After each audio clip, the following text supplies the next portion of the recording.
In this video, I'm going to show you how to withdraw money from Robinhood account. I'm going to guide you through the steps on how to do it. Let's get started.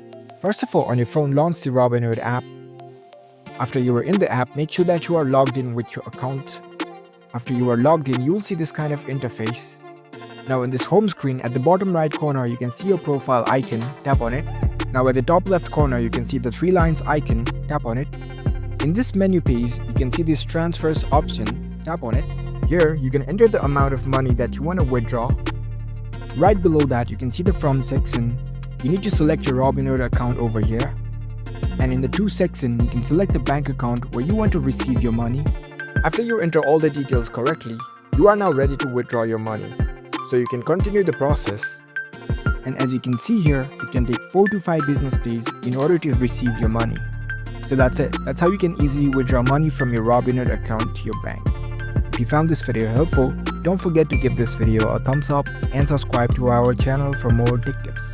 Thank you for watching.